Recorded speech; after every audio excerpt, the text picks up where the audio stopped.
बातमी कोल्हापुरातून। कोल्हापुरात महिलेला साखळ दंडानं बांधून ठेवलं। पोलिसांनी या पीडित महिलेची सुटका केली आहे। साखळ दंडानं मारहाण केल्याचाही आरोप करण्यात आलेला आहे। महिलेच्या घरच्यांनी छळ केल्याची माहिती सध्या समोर आलेली आहे।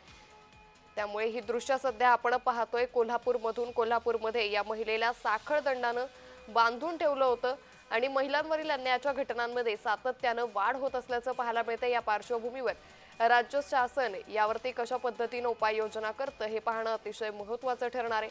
कोल्हापुरातून ही घटना समोर आलेली आहे। कोल्हापुरात महिलेला साखळ दंडानं बांधून ठेवलं होतं। पीडित महिलेची पोलिसांनी अखेर सुटका केली, तर साखळ दंडानं मारहाण केल्याचाही आरोप यावेळी करण्यात आलेला आहे। महिलेच्या घरच्यांनीच तिचा छळ केल्याची माहिती देखील समोर येते। त्यामुळे आता या घरच्यांसंदर्भात कशा पद्धतीने चौकशी होते आणि यानंतर कशा पद्धतीने पुढची कारवाई केली जाते याकडे सर्वांचंच लक्ष लागलेलं आहे। तर ही दृश्य सध्या समोर येत आहे। या महिलेसोबत आता पोलीस संवाद देखील साधतील आणि त्यानंतर एकंदरीतच या महिलेच्या आरोपांनंतर तिच्या कबुलीनंतर तिच्या घरच्यांनीच तिचा छळ केल्याची माहिती समोर आली आहे। या संदर्भात अधिक माहिती घेऊयात आमचे प्रतिनिधी अमरसिंह पाटील यांच्याकडून। अमर, महिलेच्या घरच्यांनीच तिचा छळ केला आणि तिला साखळ दंडानं बांधून ठेवलं होतं, या प्रकरणाचा उलगडा नेमका कसा झाला?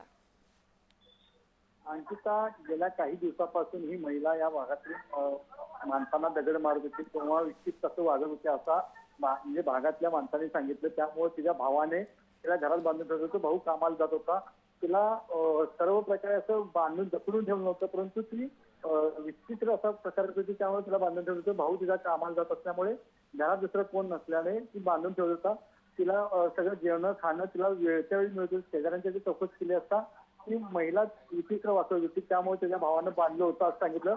काही सामाजिक कार्यकर्त्यांनी याबद्दल आवाज उठवला आणि स्थानिक गुन्हे अन्वेषण शाखेच्या पोलिसांनी सांगितलं, पण भागातील माणसांनी सांगितलं की ती विचित्र वागत होती त्यामुळं तिला बांधून ठेवलं होतं। अंकिता, निश्चित अमर, धन्यवाद या सविस्तर माहितीसाठी।